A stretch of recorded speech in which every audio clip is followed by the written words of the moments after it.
Pagkatapos atakihin ni Bai Zuo ang ikapitong prinsipe, dumistansya naman ito palayo. Nag-alala naman ang alagad ng ikapitong prinsipe na kung ayos lang ba ito, tinulungan naman siya ng kanyang alagad, at sabi ng ikapitong prinsipe kay Bai Zuo na kung bakit nga raw itong umatake ulit sa kanya, at wala itong karapatan na saktan siya dahil siya ay isang prinsipe. Sabi ni Bai Zuo, mayroon siyang maso na kapag tinamaan niya ng 3 beses ang isang tao ay magiging tanga na ito. At mas mabuti pang maging magalang nga raw ito bago ito maging mangmang. Nagalit ang ikapitong prinsipe, kaya tinulak niya ang kanyang tauhan, at sinabihan niya ang kanyang mga kasamahan na paslangin nga raw nila ang demonyo na ito. Nakisali na si Qin Shu kaya sinabihan niya ang mga ito na sumuko na nga raw sila dahil mapapahiya lamang sila sa kanya. Lumapit naman ito kay Prinsipe Lin, para harapin ito ng harap-harapan. Sabi ni Prinsipe Lin habang dinuduro niya ang ating bida na kahit anuman ang gawin ni Qin Shu kay Xiao Mingyu, makukuha niya ito ulit, at ipapakita niya nga raw kay Xiao Mingyu na ikaw, ang ika-18 demigod ay walang halaga at walang kwentang tao. Nagpintig naman ang mga tenga ng ating bida sa mga pinagsasabi ni Prinsipe Lin, kaya hindi na siya nakapagpigil at binigyan niya ito ng isang malutong na sampal sa mukha. Nagulat si Prinsipe Lin nang bigla na lamang siyang sampalin ng ating bida. Napaatras siya sa gulat at agad na sumigaw, kung bakit niya nga raw ito ginawa sa kanya. At dahil sa kaingayan nito, sinampal muli siya ng ating bida, at tinitigan niya din si Prinsipe Lin ng mariin at malamig na boses ang sabi nito, na isa lamang siyang batang prinsipe mula sa isang sinaunang kaharian na may mababang antas ng pagsasanay, at bakit itong naglakas loob na sumigaw ito sa kanya. Dumistansya si Prinsipe Lin habang hawak niya ang kanyang namumulang pisngi, at sabi nito sa mga tauhan niya na gusto niya nga raw mapaluhod ang ating bida na parang aso sa kanyang harapan. Bigla na lang may sumigaw mula sa likuran ni Prinsipe Lin, isa sa kanyang mga tauhan na siya na nga raw ang bahala na magturo ng leksyon sa ating bida. Pinagmayabang ni Prinsipe Lin na ang kanyang tauhan ay umabot na sa rurok ng martial arts, habang ang ating bida ay baguhan pa lamang, at gusto niya nga raw makita kung paano niya ito kayang tiisin ang lakas niya. Hindi na nag-aksaya ng oras si Qin Shu, mabilis niyang inilabas ang kanyang spirit pearl, at sa isang iglap, isang nakakasilaw na liwanag ang bumalot sa paligid. Bago pa man makagalaw ang tauhan ni Prinsipe Lin, agad itong tinamaan ng enerhiya at bumagsak ito at nawalan na ng buhay. Sa nasaksihan ni Prinsipe Lin, hindi niya napigil ang magulantang sa kanyang mga nakita, at pagkabigla sa hindi inaasahang pangyayari.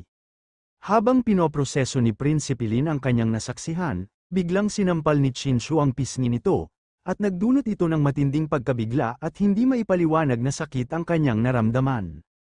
Kasabay nito, mabilis na tumalsik si Prinsipe Lin sa ginawa ng ating bida, sabi din ni Qin Shu habang umuusok ang kamao nito, na karapat-dapat lamang ang ginawa nito sa isang hamak na hangal na kagaya niya. Pagkatapos bumagsak ni Prinsipe Lin, nang galaitin nitong nagsalita na huwag nga raw maging mayabang ang ating bida, kaya inutusan na niya si Elder Huang, kung hindi nga raw nila itong mapapabagsak ngayon, kailan nga raw nila ito magagawa muli. Kaya nagsalita na si Elder Huang sa ating bida na umamin na nga raw ito sa pagkatalo niya, dahil kahit anong mangyari, wala nga raw itong kalaban laban sa ating bida. Kung wala itong utang na loob sa Dragon Elephant Kingdom, hindi niya nga raw sana papansinin ang isang mahinang tulad ng ating bida. Binalaan ni Taba si Qin Shu, noong nakaraan, minsang tinahak ni Elder Huang ang kaharian ng Dragon Elephant at siniyasat ang 18 antas ng yungib ng impyerno, siya ay malubhang nasugatan at tumanggap ng tulong mula sa kaharian ng Dragon Elephant. At doon, nakakuha rin si Ginoong Huang ng isang mahusay na pagkakataon upang linangin ang isang espesyal na masamang kapangyarihan na sumisipsip ng espiritual na enerhiya ng mga tao. Karamihan sa mga tao ay ayaw magalit si Old Huang dahil sa mga kahihinatnan ng pagtutol sa kanya. At madalas silang nauubos ng kanilang espiritual na kapangyarihan, nasasayang ang kanilang pagsasanay, at minsan pa'y nawawalan pa ng buhay. Sinabi ni Taba kay Qin Shu, may bahid ng pag-aalala sa kanyang tinig, na mag-ingat nga raw ang ating bida, dahil hindi basta-bastang kalaban ang kanyang haharapin. Natigil naman ang mainit na tensyon, nang biglang tumawag ang pinsan ng ating bida sa kanya. Natigil naman ang mainit na tensyon sa pagitan ni Qin Shu at Elder Huang, nang biglang tumawag ang pinsan ng ating bida. Mula sa di kalayuan ay narinig ang tinig nito ni Qin Shu, sapat para pansamantalang mapalingon ang lahat at magbigay daan sa bagong presensya, Wika din ng ating bida na mukhang pamilyar nga raw ang pagmumukha nito sa kanya. Kasabay nun, nagtungo naman ito papunta sa ating bida, at sa pagdating nito, sinabi niya kay Chin Shu na hindi niya nga raw ito nakita ng maraming taon, at nagtanong din ito na kung hindi ba nga raw siya na nakikilala ng kanyang pinsan, at kung hindi, magpapakilala nga raw ito sa ating bida na siya nga raw ang kanyang pinsan na si Guandao. Pinaliwanag din ni Guandao para lalo pa siyang makilala ni Chin Shu na lagi nga raw daladala ng ating bida ang kanyang koleksyon ng Jinping Mei at Wu Shanxi. Sa narinig, nanlaki ang mga mata ni Chin Shu, noon lang niya naalala ng buo ang kanilang kabataan, ang mga palihim nilang pagbabasa, at ang mga panahong tila wala silang inaalalang iba sa mundo. Kaya dali-daling tinakpan ni Chin Shu ang bibig ng kanyang pinsan para hindi ito marinig ng iba. Sabi ni Chin Shu sa kanyang isip habang pinagpapawisan nito, ang pamilya Luo ay isa ring dakilang pamilya ng mga immortal, isa sa mga sinaunang aristokrasya. Si Luo Guandao ay anak ng kapatid ng ina ng pangunahing tauhan, at sinasabi na si Luo Guandao ay isang likas na ipinanganak na tawista, kaya siya pinangalan ng Luo Guandao. Siya rin ay isang masiglang master at marami siyang natutunan na masasamang bagay mula sa kanyang mas masiglang orihinal na master. Halimbawa, binigyan siya ng boss ng maraming pornograpikong libro na basahin. Nakahinga na ng maluwag ang ating bida kaya inalis na niya ang kanyang kamay sa bibig ni Guandao.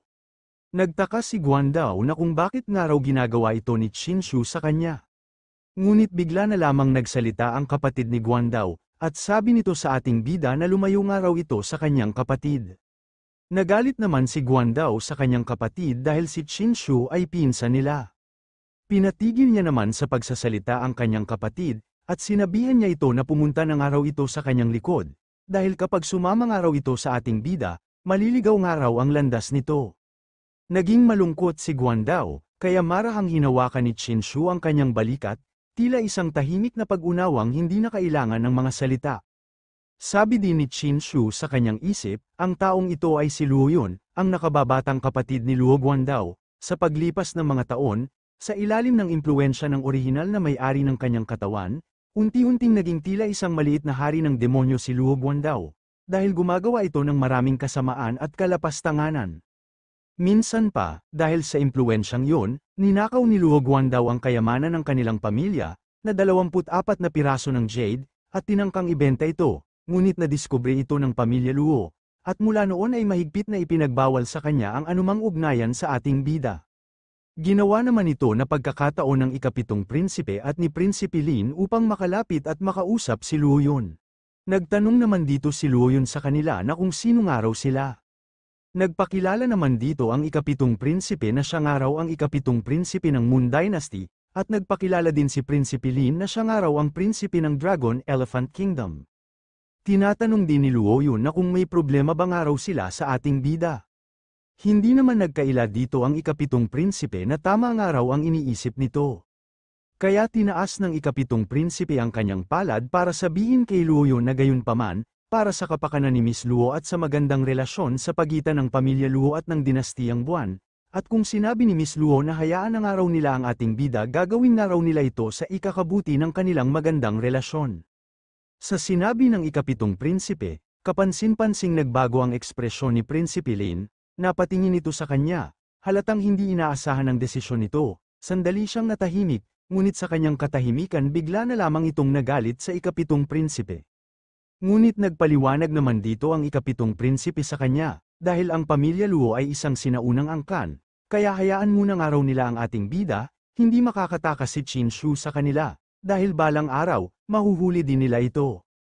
Hindi pinansin ni Luo Yun ang dalawa. Kaya nagsalita si Guandao sa kanyang kapatid na tulungan nga raw nila si Chin Shu sa kanyang hinaharap nitong problema, kaya umalis na sila habang palihim niyang pinagmamasdan ang ating bida.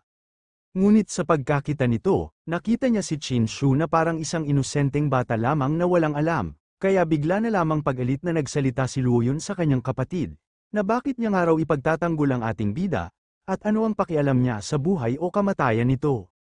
Hindi naman nakapagsalita dito si Guandao. Kaya pasigaw na lamang itong nagsalita sa ating bida, na magsalita nga raw ito ng maganda sa kanyang kapatid, at baka sakaling araw na matulungan ka nito. Ang sinabi lamang ni Chin Shu kay Guandao na wag nga raw itong mag-alala sa kanya, dahil makakaya niya nga raw lusutan ng problema na ito na siya lang mag-isa. Sinabi naman ni Guandao na may pagmamalaki niyang sinasabi na hindi nga raw alam ng ating bida, na matagal nang sikat itong matandang Huang, kahit na mahina ang kanyang talento, ayos lang yun makakaya niya pa rin itong labanan, dahil matapos ng maraming taon ng pag-iipon, ang kanyang pagsasanay ay hindi matutumbasan, kaya nagtitiwala nga raw ito sa ating bida na kakayanin niya nga raw ito. Wala naman nasabi si Elder Huang kundi ang mapaubos sa kanyang mga narinig. Pinatigil ni Luoyun ang kanyang kapatid na tumigil na nga raw ito sa pagsasalita. Kaya sarkastiko niyang sinabihan ng ating bida na kahit nga raw na magmakaawa siya sa kanya, ayaw niya nga raw itong bigyan ng pansin, dahil ang pagkakaroon ng kamag-anak na katulad niya ay isang kahihiyan sa kanilang pamilyang Luo. Mahinaon naman na sinabi ni Qin Shu na kahit na nagkaroon siya ng negatibong impluwensya kay Luo Guandao noon, kailangan niya bang magtanim ng galit ng ganito sa kanya? Sinagot ito ni Luo Yun, si Luo Guandao ang hinaharap na pag-asa ng kanilang pamilyang Luo. Ang kayamanan ng ating pamilyang Luo, kung pahihintulutan niyang madungisan ang kayamanang ito, malaking kasalanan ito. Sinabi ni Qin Shu na napaka makasariling araw nito, at sinabihan niya ito na 3 taon na ang nakalipas, humingi siya sa kanya ng espesyal na pil na iniwan ng kanyang ina, pero hindi niya ito ibinigay sa iyo, sa halip, kinuha niya ito para sa sarili niya. At dahil dyan nagsimula nang nagalit ang ating bida sa kanya. Naalala ni Qin Shu ang alaala ng dating Qin Shu, na ang pil na iyon ay napaka-espesyal, ito ay partikular na iniwan ng ina ng orihinal na may-ari ng katawan nito, na nag-utos sa kanya na inumin ito sa edad na 16. Noong panahong iyon, si Luoyun ay nasa isang kritikal na yugto ng kanyang pag-breakthrough, at naintindihan niya ang layunin ng pil, sa kabutihang palad, kahit na ang orihinal na may-ari ng katawan ay isang talunan, at siya mismo ang uminom ng pil. Sabi ni Luoyun, ang espiritual na enerhiya ng pil na yun ay napakataas na kahit isang alchemist sa antas ng hari ay hindi ito kayang pakinisin, kung ibibigay niya ito sa kanya, makakaunlad siya sa mas mataas na antas. At ang ating bida ay kinain niya na ito, hindi nagbago ang kanyang katawan at wala pa rin itong silbi kahit inabsorb na niya ito, kaya bakit nga raw sinayang niya ang ganitong kaimportanteng bagay? Seryoso naman na sinabi ni Qin Shu na wala nga raw itong pakialam, dahil siya naman ang may-ari ng pil na yun, kaya hinusgahan niya si Luoyun na kung bakit hindi niya ibinigay ang pil sa kanya, dahil malaki nga raw ang pagmumukha nito, lalo na ang maliit niyang kokomelon. Sa pinagsasabi ng ating bida kay Luoyun, nagalit naman ito ng sobra kaya kinausap niya ang ikapitong prinsipe at si Prinsipe Lin, simula nga raw ngayon wala na nga raw kaugnayan si Qin Shu sa pamilyang Luo. Kaya pakiusap nga raw patayin na nga raw nila ang ating bida. May kagalakan naman na sumang-ayon ang ikapitong prinsipe dahil gustong-gusto niya nang makapaghiganti kay Qin Shu. Inutusan naman ni Prinsipe Lin si Elder Huang na kumilos na nga raw ito at atakihin niya na nga raw ang ating bida. Ang pahayag ni Elder Huang kay Qin Shu ay nagpapakita ng isang kombinasyon ng kumpiyansa at pagmamalasakit, kahit tila mapanlinlang, sa pagsasabing, tulad ng sinabi ng batang Ginoong Luo.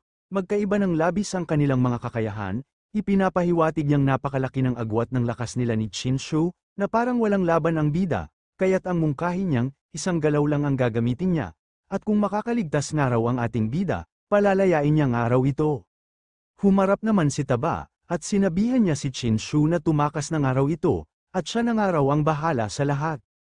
Hinawakan ni Qin Shu ang kamay ni Taba, wika nito na wag nga raw itong mag-alala sa kanya dahil kakayanin niya nga raw ito, kaya may pagmamayabang itong nagsaad na hindi nga raw ito masasaktan sa atake ni Elder Huang. Sabi ni Elder Huang habang naghahanda na itong umatake gamit ang kanyang bilog na aura, dahil hindi nga raw umatras si Qin Shu sa kanyang hamon mawawala nga raw ito sa mundo na may karangalan.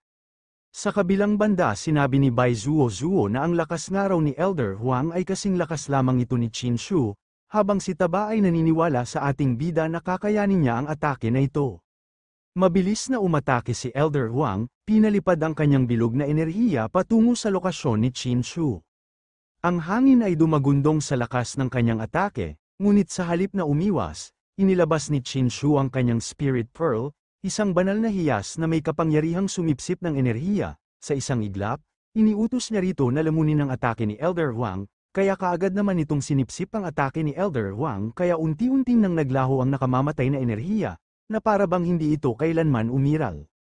Dahil doon nanlaki ang mga mata ni Elder Huang, at hindi ito makapaniwala sa kanyang nasaksihan. Naging masaya naman dito si Guandaw dahil hindi nga raw ito nagkamali sa inaasaan nito sa kanyang pinsan. Nainis naman dito si Luoyun kaya sinabihan niya ang kanyang kapatid na manahimik nga raw ito, wala naman nagawa si Guandaw kundi ang manahimik. Sabi ni Luoyun sa kanyang isip na ang hawak raw ng ating bida na isang mahiwagang artifact, ay ang maalamat na Spirit Pearl na pagmamay-ari ng Yuhua sect. Nagtataka din ito na kung papaano nga raw ito napunta sa kamay ng ating bida.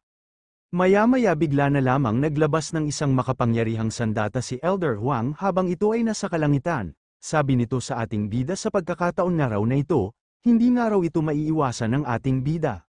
Ngunit bigla na lamang pinaalala ni Qin Shu ang sinabi ni Elder Huang na aatake lamang ito ng isang atake. Napapikit na lamang si Elder Huang, at inalis na niya din ang kanyang sandata, at wika din ito na masyado niya nga raw minaliit si Qin Shu. Kasabay nun, lumingon na ang ating bida para iwan na ang mga hangal. Bago umalis si Qin Shu, pinigilan naman siya ng ikapitong prinsipe na magpustahan nga raw sila.